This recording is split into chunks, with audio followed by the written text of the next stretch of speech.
चलिए, hello friends, this is Amit Singh और मैं आप लोगों के बीच में फिर से आया हूँ क्लास 10 की फिजिक्स लेकर। जैसा कि मैं आप लोगों को पढ़ा रहा था अवतल दर्पण द्वारा प्रतिबिंब का बनना, उसमें मैंने दो टॉपिक पढ़ा दिया था कि जब कोई वस्तु अनंत पर हो तब प्रतिबिंब कैसे बनता है, और दूसरा पॉइंट पढ़ाया था हमने कि जब कोई वस्तु अनंत और वक्रता केंद्र के बीच में हो तब कैसा प्रतिबिंब बनता है। तो आई होप आप लोगों आप लोगों ने वह वीडियो देख लिया होगा और आपको समझ में आया होगा कि किस प्रकार से प्रतिबिंब बनते हैं, और प्रतिबिंब बनने में वही 3 नियम लागू होते हैं जो मैंने आपको पहले बताए थे।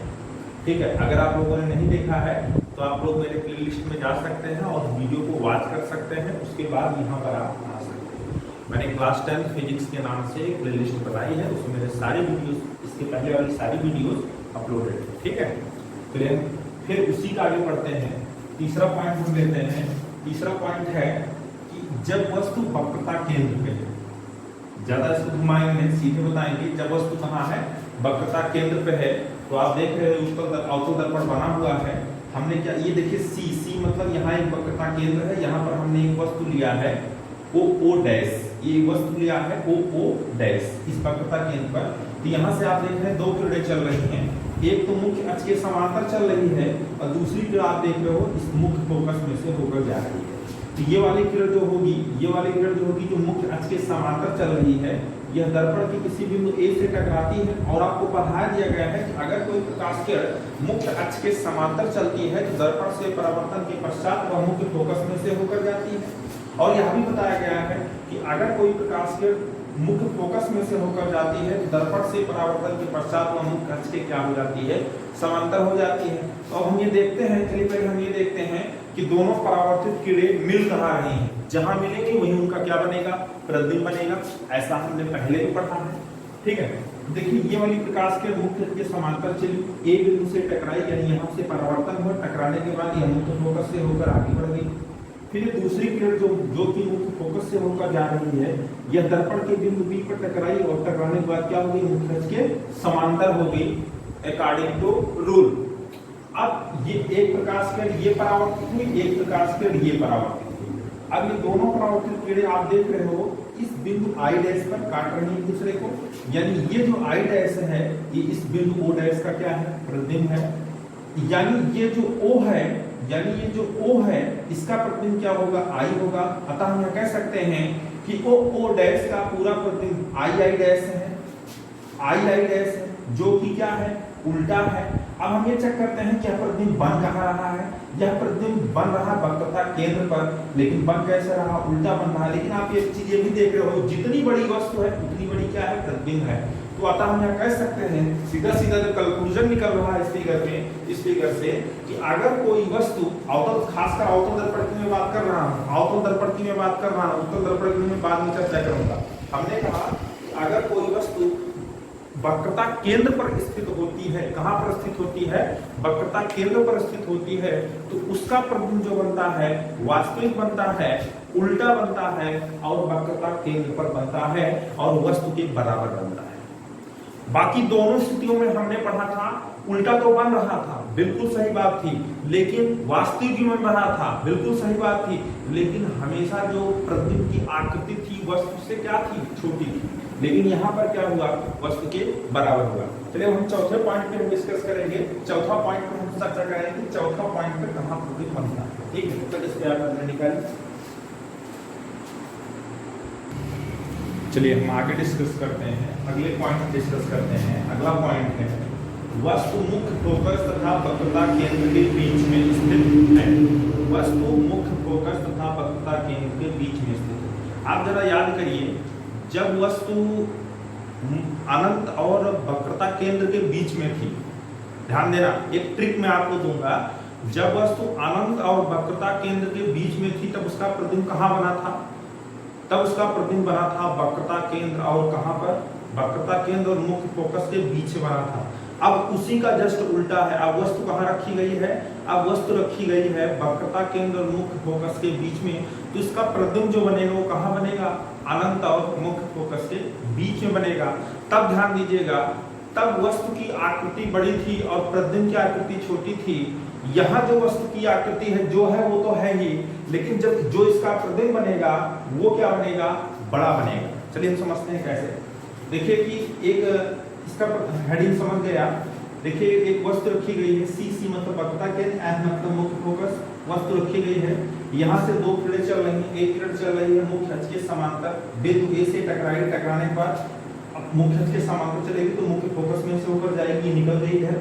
उसके बाद ये दूसरी किरण देखिए मुख्य फोकस में से होकर गई, परावर्तन के पश्चात मुख्य अक्ष के समांतर हो गई, और ये दोनों परावर्तित किरण ये बिंदु ए से टकराने के बाद गई किरण ये, और ये वाली किरण टकराने के बाद कहाँ मिली, ये बिंदु कैपिटल एफ पर, सॉरी यहाँ ये परावर्तित किरणें बिंदु आई डैश पे मिली। अतः हम कह सकते हैं कि आई डैश किसका प्रतिबिंब है, ओ डैश का, और आई किसका प्रतिबिंब है, ओ का, या ये कह सकते हैं ओ डैश का प्रतिबिंब आई डैश है, जो वक्रता केंद्र और अनंत, इधर तो अनंत है, वक्रता केंद्र अनंत के बीच में है।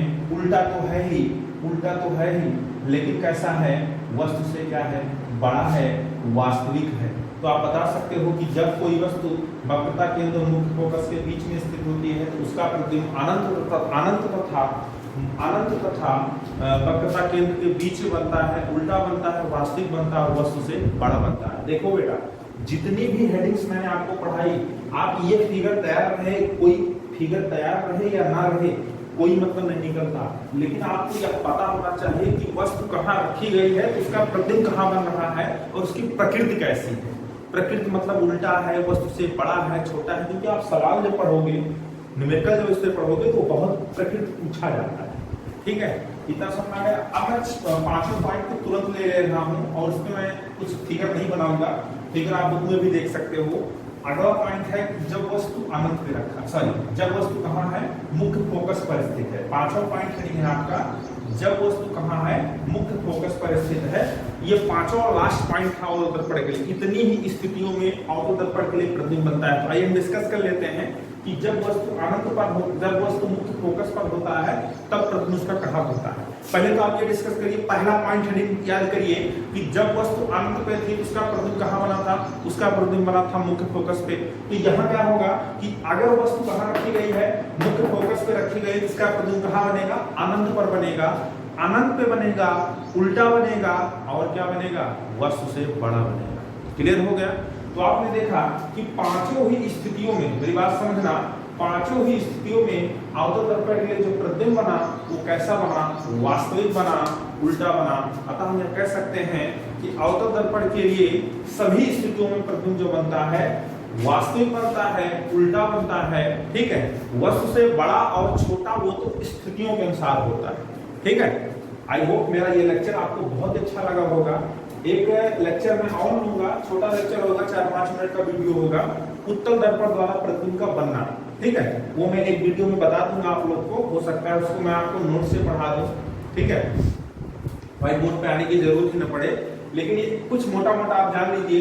उत्तल दर्पण द्वारा बना प्रतिबिंब आभासी ही होता है, आभासी होता है और सीधा होता है। अब चलिए यहाँ से मैं कुछ आपको मेन पॉइंट दे रहा हूँ, कुछ कीवर्ड्स। इतने दो से 3 का जो लेक्चर था मेरा, इसमें मैं एक कीवर्ड दे रहा हूँ। कीवर्ड ये है कि जब प्रतिबिंब आपका वास्तविक बनता है, जब प्रतिबिंब वास्तविक बनेगा वो हमेशा उल्टा बनेगा। एक कीवर्ड आपका ये, बड़ा छोटा भी मत जाइएगा। वास्तविक प्रतिबिंब ऑलवेज कैसे बनते हैं, उल्टे बनते हैं, और आभासी प्रतिबिंब हमेशा कैसे बनते हैं, सीधे बनते हैं। ठीक है, उत्तल दर्पण द्वारा बना प्रतिबिंब जो होगा वो कैसे बनेगा, उत्तल दर्पण द्वारा बना प्रतिबिंब जो होगा हमेशा कैसा बनेगा, आभासी बनेगा और सीधा बनेगा।